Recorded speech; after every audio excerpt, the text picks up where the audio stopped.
Hello दोस्तों, हम फिर आ गए थे कहानी लव यू माई एंजल। जिसको लिखा है द डेविल जी ने और सक्रिएट भी इन्हीं को जाता है। तो दोस्तों, हमारी इस कहानी के पूरे पूरे एपिसोड नंबर आपके 37 हो चुके हैं। हम देखते हैं अगली कहानी में क्या होता है। शुरू करते हैं एपिसोड नंबर 38 और देखते हैं कहानी में क्या होता है।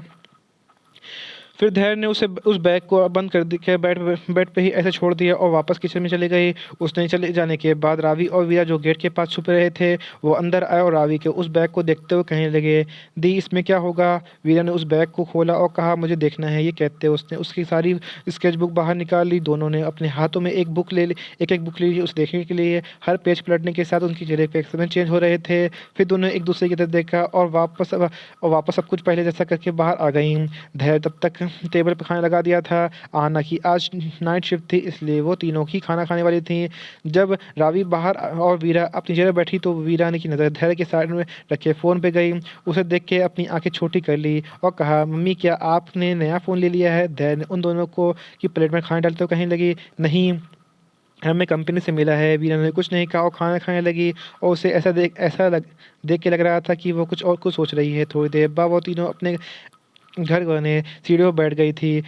वीरा रावी के सर में तेल लगा रही थी और धैर्य वीरा के से ये नज़ारा काफ़ी सुंदर था। शिव जो पीछे खड़ा था वो उसे चुपचाप से शिव शिव जो पीछे खड़ा था उसने चुपचाप से उनकी एक पिक ले ली थी। रावी वीरा से कहने लगी, दी धीरे धीरे बाल खींच रहे हैं। वीरा ने कहा, तू हिल मत।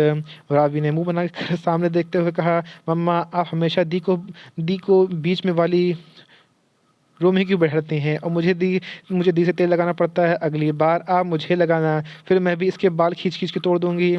उसने इतना ही कहा था कि वीरेन उसके बाल को जोर से खींचा और रावी की चीख निकल गई। धैर्य उन दोनों की बात सुन के मुस्कुरा रही थी। अनायास उसके चेहरे पे सामने वायु का चेहरा आ गया और उसके हाथ में रखी तेल की बोतल गिर गई। वीरा ने ये बोतल उठाया और धैर्य को देते हुए कहा, मम्मा आप ठीक हैं। धैर्य ने मुस्कुराते हुए कहा, हाँ कहीं और हाँ कहा और वापस उसके सर में तेल लगाने लगी। इधर राजवंश हवेली। रात में 11 बज रहे थे पर कोई सोया नहीं था। सब सामने सोफे पर बैठे हुए थे और एक दरवाजे की देख रहे थे। तभी उन्हें गाड़ी के रुकने की आवाज़ आई। ज्योति अभी भी शांत खड़ी थी। उसके चेहरे पे अचानक से मुस्कुराहट आ गई और वायु, सिद्धार्थ, तेजस तीनों एक साथ अंदर आ गए और अंदर का माहौल देख के समझ गए कि ज़रूर कुछ तो बात है। कोई कुछ कहता उससे पहले ही वायु ने कह दिया कि रात बहुत हो गई है, आप सब सो जाइए, मैं आ गया हूँ बिना बात करे। कल नहीं जाऊंगा। ये कहते हुए अपने कमरे में चला गया। सिद्धार्थ ने तेजी से कान में कहा, भाई तो निकल गए हम दोनों को फंसा कर। एक तो न जाने क्यों क्लब में मुझे इतना मारा कि मेरी क्या गलती थी। सिद्धार्थ ने मन में कहा, अगर तू उसकी एंजल के बारे में सब सोचेगा तो तुझे मारेगा ही ना, पर मैं तुझे क्या समझाऊं। वैसे अच्छा ही है, तू मार खाने के लायक है। ये सब सोच रहा था कि उसके कानों में निर्मला देवी की आवाज़ पड़ी, आप दोनों नहीं जाएंगे उनके पीछे। जैसे ही उन दोनों की कानों में ये बात पड़ी, दोनों के शरीर ठंडा पड़ गया। वह कुछ कहने वाले थे कि ऊपर से वायु की आवाज़ आई, सिद्धार्थ तेजस कमरे में आओ।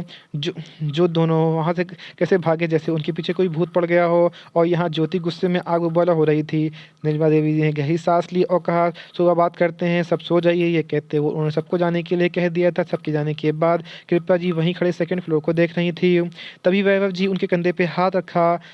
ज़्यादा मत सोचिए, वो ठीक है। कृपा जी ने उनकी तरफ देखा और कहा, इसी बात का तो डर है, जब भी सब कुछ ठीक होता है, खुश होता है, उसकी खुशियों किसी की नज़र लग जाती है, लेकिन हमारे बच्चे की ज़िंदगी में खुशी नहीं है। वैभव जी ने उसे गले लगाया और कहा, मुसीबत का सामना नहीं करते हैं मुसीबत का सामना वही करते हैं जो अपनी खुशियों को पाने का जुनून रखते हैं, और मैं जानता हूँ हमारा बेटा अपनी मंजिल को ज़रूर पहुँचेगा। इधर वायु के कमरे में सिद्धार्थ और तेजस वायु के सामने खड़े थे और अपने सामने हाथ जोड़ कह रहे थे, भाई तू महान है, तूने हमें बचा लिया, वरना हम नहीं जानते थे कि बाहर खड़े हो लोग हमें तलवार से मारते या भाले से। वायु ने कुछ नहीं कहा और खिड़की के पास जाके खड़ा हो गया। तेजस ने कहा, आपको क्या लगता है भाई, फिर से भाई फिर से नई बात है। वायु ने अपनी जलती आंखों से चांद को देखा और कहा, वही बात है।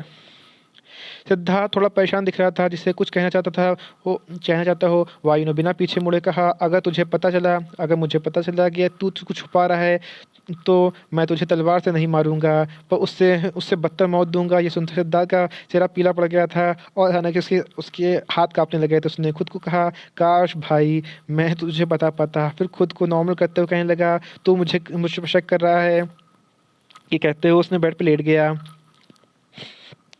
वायु ने उसे घूर के देखा और कहा, अभी के अभी मेरे बेड से उठ। सिद्धार्थ तुरंत उसके साइड में उठ के खड़ा हो गया और जानता था कि वायु को बिल्कुल पसंद नहीं कि उसके कमरे में सामान को कोई उधर हाथ भी लगाए।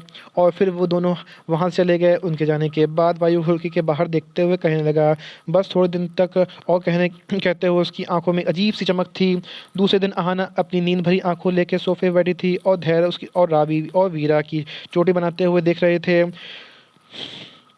उसने कहा, तुम सब कितने लकी हो, तुम रात में सो सकते हो और मुझे देखो। रावी रावी ने मुस्कुराते हुए आहना को देखा और कहा, हाँ सच में देखिए, आपकी आपकी आंखें के नीचे बड़े बड़े डार्क सर्कल हो गए हैं। आहना ने मुंह बनाकर रावी को देखा और कहा, तुम कहना क्या चाहती हो? वीरा ने सपाट लहजे में कहा, यही कि आप पाना दिख रही हैं। वीरा ऐसे तो मजाक नहीं करती थी, पर ना जाने क्यों जब उसने क्यों उसने कि उसके उसके मुंह से अचानक से ये बात निकल गई। वीरा की ये बात सुनकर धैर्य जोर जोर से हंसने लगी। अपनी मम्मी को यूं हंसता देख वीरा के चेहरे पे नरमी आ गई। धैर्य ने आहना से कहा, आहना दीदी, मैंने नाश्ता बना दिया है और अब हम चलते हैं। ये कहते हुए उसने रावी और वीरा का हाथ पकड़ा और बिल्डिंग के बाहर चली गई। जब बाहर पहुंची तो स्कूल बस दिखाई नहीं दी। तभी उसके सामने एक वाइट कलर की कार आके रुकी। कार की खिड़की नीचे हुई और इसमें से शिव ने कहा, शायद आज स्कूल बस नहीं आने वाली, क्या मैं इन दोनों को स्कूल छोड़ दूं? दहन ने आंखें छोटी करके शिव को देखा और कहा, हमारी बेटियों से ज़्यादा क्लोज होने की ज़रूरत नहीं है। रावी ने अपनी मम्मी का हाथ खींचा और कहा, मम्मा स्कूल में टेस्ट है, चले जाते हैं ना? वैसे भी शिव भैया अच्छे हैं। धैर्य थोड़े नीचे झुकी और कहने लगी, रावी तुम बच्ची हो, तुम्हें नहीं पता आजकल के लोग कैसे होते हैं, और तुम तो वैसे भी इतनी भोली भोली हो। शिव ने मुंह बना के उन्हें देखा और मन में कहा, पता नहीं क्यों धैर्य जी को ये दोनों इतनी भोली लगती हैं। ये दोनों शैतान की नानी हैं। वीरा ने कहा, ऐसा कुछ नहीं मम्मा, हम एक ही कॉलोनी में रहते हैं। वे रहते हैं। धैर्य ने हार कर उन्हें शिव के साथ कार में भेज दिया। रावी और वीरा बैक सीट पे थे। वीरा ने कहा, क्या उन्होंने तुम्हें सब मेल कर दिया? शिव ने कहा, यस मैम, मैंने वो आपके टैबलेट भेज दिया है। और ये रहे कुछ प्रिंट आउट, इसमें कुछ डाउट प्लान है और कुछ मेडिसिन है और एक प्रॉब्लम भी है। रावी और वीरा ने शिव की तरफ देखा जो आगे ड्राइव कर रहा था। फिर उसने कहा, उन्हें एक प्रॉपर सेक्शन अटेंड करना होगा जिनमें उन्हें रोज़ एक इंजेक्शन लगेगा। और ये सुनते ही रावी और वीरा परेशान हो गए, क्योंकि वो दोनों अच्छे जानते थे कि उनकी मम्मी इंजेक्शन का नाम सुन के ऐसे भागती हैं जैसे उनके पीछे कोई भूत पड़ गया हो। यहीं पे कहानी का एपिसोड नंबर आपका 38 कंप्लीट होता है। मुझे लगता है वक्त तो मैं इसी में कहानी का एपिसोड नंबर 39 ऐड करता हूँ, देखता हूँ कहानी में क्या होता है। राजवंश कॉर्पोरेशन। जब धैर्य ऑफिस पहुंची तो उसने वीर को नीचे ही मिल गया जो ऑफिस के अंदर जा रहा था। वीर ने मुस्कुराते हुए धैर्य को गुड मॉर्निंग कहा और उसके साथ अंदर आ गया। वीर ऑफिस में ज़्यादा किसी से बात नहीं करता था, पर ना जाने क्यों उसे धैर्य से बात करना अच्छा लग रहा था। दोनों एक साथ कंपनी में चले गए। उन्होंने देखा कि नोटिस बोर्ड पर पास काफ़ी भीड़ लगी थी। वीर ने एक एम्प्लॉय से पूछा कि वहाँ क्या हो रहा है, तो उन्होंने उसे बताया कि डिज़ाइन डिपार्टमेंट में कुछ लोगों को अपने डिज़ाइन बनाने सबमिट करने हैं जो इसमें रुचि रखते हैं। आने वाले फैशन मेगा में नई तरह के डिज़ाइन दिखाना चाहते हैं, इसलिए टैलेंट की तलाश हो रही है। फिर उस लड़के ने आह भरते हुए कहने लगा, पर कोई इस काम के लिए तैयार ही नहीं है। आखिर कौन ही राजवंश कॉर्पोरेशन में अपने डिज़ाइन भेजेगा जहां से दुनिया भर के डिज़ाइनर काम करते हैं? वीर ने मुस्कुराकर कहा, ट्राई करने में कोई बड़ी बात नहीं है। धैर्य जो ये बात बड़ी ध्यान सुन रही थी, उसने वीर से कहा, क्या आप भी ये करना पसंद करते हैं? वीर ने कहा, पहले मैं एक फैशन डिज़ाइनर बनना चाहता था, बट फैमिली प्रेशर से वो काम छोड़ दिया। धैर्य ने उसे एक मुस्कान दी और कहा, शायद यही मौका है आपके लिए। उसकी ऐसी मोटिवेशन बातें सुनकर वीर के मन में आशा की किरण जाग उठी थी। उसने कहा, मैं ट्राई कर लूँगा। वो लोग बातें करते करते अपने डिपार्टमेंट पहुँच गए। वीर अपनी डेस्क की तरफ जाते हुए कहने लगा, तुम्हारे पास सच में बहुत काम है। ये कहते हुए धैर्य की टेबल पर रखी फाइल को देख रहा था। तभी उसकी नज़र एक फाइल पे गई और उसकी आंखें छोटी हो गई। उसने कहा, यह प्रोजेक्ट तो पिछले साल बंद हो गया था, तुम्हें इस पर काम करने के लिए क्यों दिया गया है? धैर्य ने कहा, हमें नहीं पता, हमें तो काम निशा मैम ने देती हैं। तभी वीर आसपास देखते हुए कहने लगा, वैसे वो 2 दिन से दिख नहीं रही हैं, कि वो छुट्टी पे गई हैं। तभी वो लड़की जो निशा के साथ रहती थी, उसने कहा, हाँ, उसे घर से फ़ोन आया था कि वो वेकेशन पे गई है। वीर को ये बात थोड़ी अजीब लगी, पर उसे ध्यान नहीं दिया और अपने अपने काम में लग गए। Dehradun public school. रावी और वीरा अपनी क्लास में बैठ के उस बोरिंग लेक्चर को देख रहे थे जिसमें उन्हें कोई इंटरेस्ट नहीं था। रावी ने वीरा की तरफ देखते हुए कहा, दी, आपने सोचा? वीरा ने सामने देखते हुए कहने लगी, एक प्लान तो है। ये सोचते रावी की आंखों में चमक आई। उसने कहा, क्या है? उसमें थोड़ा सा ज़ोर से कह दिया था, जिस कारण क्लास में सारे बच्चे टीचर उसी तरफ देखने लगे थे। टीचर ने उसे घूरते हुए कहा, मैं जान सकता हूँ तुम क्लास में पढ़ाई भी कर रहे हो कि नहीं? वीरा ने बोर्ड की तरफ देखा जहाँ हिस्ट्री के कुछ नॉलेज के बारे में लिखा था। उसने कहा, हाँ सर, आपने हमें बता रहे थे कि हमारे देश की को आज़ादी कब मिली थी। टीचर ने अपने हाथ फोल्ड किया और पूछा, तो ज़रा मैं भी जान लूँ तुमने क्या सुना है। रावी ने मासूम चेहरा बनाया और फिर खड़ी हो गई। टीचर को लगा वो कुछ बता ही नहीं पाएगी। तभी रावी ने कहा, टीचर, हमारे देश को आज़ादी 1947 में मिली थी। 1945 के दूसरे विश्व युद्ध के समाप्ति के बाद ब्रिटेन में चुनाव हुए थे, जिसमें यह फैसला किया गया था कि भारत सहित अन्य देशों को आज़ादी दी जाएगी। इसके लिए फरवरी में 1947 में लॉर्ड माउंटबेटन की नियुक्ति हुई। लेकिन फिर माउंटबेटन ने जून 1948 में आज़ादी देने की बात कही, जिस पर जमकर विरोध हुआ और उस कारण उन्हें एक साल पहले 1947 में ही आज़ादी देनी पड़ी। आज़ादी का समय 11:51 से लेकर 12:39 तक रहने वाला था और अंग्रेज़ी कैलेंडर के हिसाब से 12 बजे के बाद दूसरा दिन लग जाता था। इस कारण हमें 15 अगस्त को स्वतंत्रता दिवस के रूप में मानते हैं। टीचर मुँह खोले रावी को देख रहे थे। उसने तो सिर्फ बच्चों को सिर्फ ये बताया था कि हमें आज़ादी 15 अगस्त को मिली थी, पर रावी ने तो आधी बुक से सुना दिया था। टीचर की तरफ बाकी सारे बच्चे भी हैरान और कंफ्यूज होकर रावी को देख रहे थे, क्योंकि उन्हें कुछ बातें समझ ही नहीं आई थी। अब टीचर रावी को एडमायर करने के लगा। उसने मुस्कुराते हुए कहा, तुम एक जीनियस लड़की हो। रावी ने हल्की मुस्कान के साथ कहा, ये तो जनरल नॉलेज है, क्या मैं बैठ सकती हूँ? टीचर ने हाँ में सर हिलाया और वापस जाते हुए कहने लगा, इसे जनरल नॉलेज कहते हैं, फिर तो इसकी नॉलेज तो पता नहीं कहाँ तक होगी। लंच टाइम में रावी और वीरा और शिव वापस 10th फ्लोर में उस रूम में थे। शिव ने कहा, मैम, हमें धैर्य जी का सेशन स्टार्ट करना है। वीरा ने कहा, हमें इसके लिए आना मौसी को मदद लेनी पड़ेगी। रावी ने कंफ्यूज होकर वीरा को देखा और पूछा, कैसी? हमें उन्हें सच बताना होगा। ये कहते हो वीरा की आंखें थोड़ी परेशानी थी, पर उसे ये अपनी मम्मी के लिए करना ही होगा। ऑफिस में इस समय लंच टाइम हुआ था और ज़्यादातर लोग कैंटीन में गए हुए थे। धैर्य भी अपना काम समेट के कैंटीन में जाकर लंच करने का सोच रही थी। जानवी भी पहले ही वहां जा चुकी थी। तभी धैर्य के फ़ोन में एक मैसेज आया। धैर्य उस नंबर को पहचान गई और उसने मैसेज पढ़ने लगी। उसमें लिखा था, अगर तुम लंच करने नहीं आए तो मैं तुम्हें लेने आ रहा हूँ।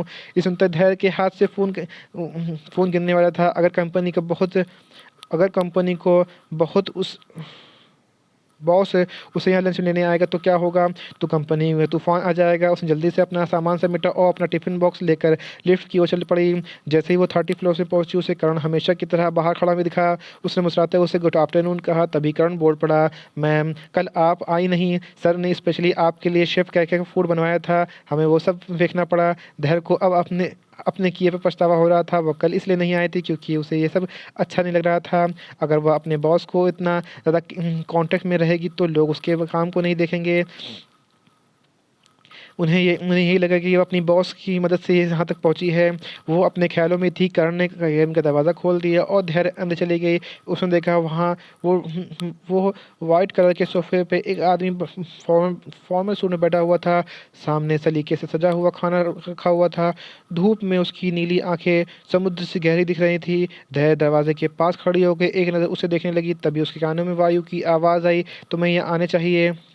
धैर्य तुरंत वहां जाके दूर से सोफे पर बैठ गई। वायु ने उसे अपनी आंखें छोटी करके देखा और कहा, क्या तुम मुझसे भाग रही हो? धैर्य सकपा गई और कहने लगी, ऐसी बात नहीं है, आप गलत समझ रहे हैं। तो वायु ने कहा, तो इतना क्यों दूर बैठी हो? यहाँ आकर बैठो। ये कहते हुए उसने अपनी जगह थोड़ी शिफ्ट कर ली थी।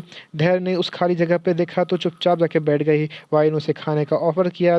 तभी धैर्य को रावी और वीरा की वार्निंग याद आ गई कि वो बाहर कुछ नहीं खा सकती। उसने अपना मन मारा और कहा, नहीं, हम घर का खाना ही खाते हैं। वायु ने उसे ज़्यादा इंसिस्ट नहीं किया और एक प्लेट में उसके आगे कर दी। धैर्य ने उसमें अपना खाना निकाला और वायु ध्यान से उस खाने को देख रहा था। सादा चावल, फीकी दाल और रोटी। उसने अपनी नज़रें उठाकर धैर्य को देखा और कहा, क्या तुम सच में यही सब खाती हो? धैर्य ने उसे एक मुस्कान दी और कहा, हमारी तबीयत थोड़ी ठीक नहीं चल रही है, इसलिए हम खा रहे हैं। तभी वायु के दिमाग में सिद्धार्थ की बात गूंजने लगी कि उसकी कंडीशन ठीक नहीं है। उसने धैर्य की तरफ देखा। वह उससे पूछना चाहता था कि उसे क्या हुआ है, पर ना जाने क्यों पूछ नहीं पा रहा था। यहीं पे कहानी का एपिसोड नंबर आपका 39 कंप्लीट होता है। सो दोस्तों, आपको एपिसोड में 39 कैसे लगा हमें कमेंट करके जरूर बताइए। कहानी कोई ऐसा अंश ऐसा भाग जो समझ में ना आया हो आपको और पता लगा हो तो भी हमें कमेंट करके जरूर बताइए। कहानी अच्छी लगी तो इसको लाइक कीजिएगा, शेयर कीजिएगा, चैनल को सब्सक्राइब करिएगा ताकि आपको हमारे आने वाली अगली वीडियो तक आसानी से पहुंच सके। तो दोस्तों हम फिर मिलेंगे एक नई वीडियो के साथ, एक नए एपिसोड के साथ। तब तक के लिए मुझे इजाजत दीजिए। धन्यवाद दोस्तों।